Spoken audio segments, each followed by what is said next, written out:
અમરેલી જિલ્લામાં સફેદ દૂધનો કાળો કારોબાર, નકલી દૂધનું રેકેટ ઝડપાયું। 220 લીટર દૂધ અને કેમિકલ યુક્ત પાવડર કરવામાં આવ્યા જપ્ત। નમસ્કાર, સહજ ન્યૂઝ સાથે હું છું ગોપાલ વેસાણીયા। અમરેલી જિલ્લાના ખાંભા તાલુકાના ઇંગોરાડા ગામના રહેણાંક મકાનમાં ચાલતું નકલી દૂધ બનાવવાનું રેકેટ ઝડપાયું છે। મળતી માહિતી મુજબ બાતમીના આધારે પોલીસે ફૂડ સેફ્ટી વિભાગ અને એફએસએલની ટીમને સાથે રાખીને ઇંગોરાડા ગામના 2 રહેણાંક મકાનોમાં રેડ કરી હતી। તપાસ દરમિયાન સ્થળ પરથી જ અંદાજે 220 લીટર દૂધ અને 214 કિલો દૂધ બનાવવા માટે વપરાતું કેમિકલ પાવડર જપ્ત કરવામાં આવ્યું હતું।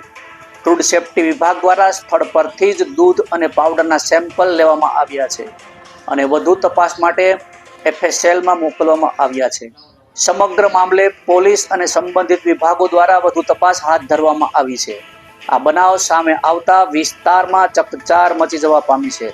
રિપોર્ટર સંજય વાઘેલા, સહજ ન્યૂઝ, અમરેલી।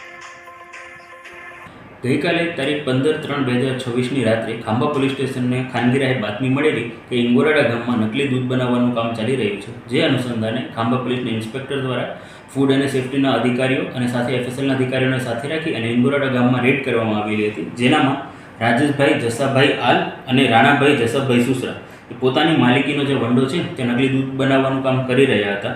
જે અનુસંધાને પોલીસ દ્વારા 100 લીટર જે દૂધ છે તે એની સાથે 100 કિલો દૂધનો પાવડર અને 43 કિલોનો વનસ્પતિનો જે તેલ છે એ જપ્ત કરવામાં આવેલું હતું।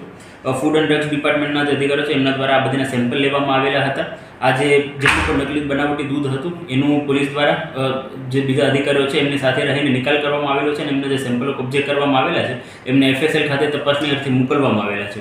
આ સાથે જાહેર જનતાને પણ નમ્ર અપીલ છે કે કોઈ પણ જગ્યાએ તેમને જો આવી ઇન્ફોર્મેશન હોય કે નકલી દૂધનું ઉત્પાદન થઈ રહ્યું છે તો એ પોતાના નજીકના પોલીસ સ્ટેશનમાં જરૂરથી કોન્ટેક્ટ કરે।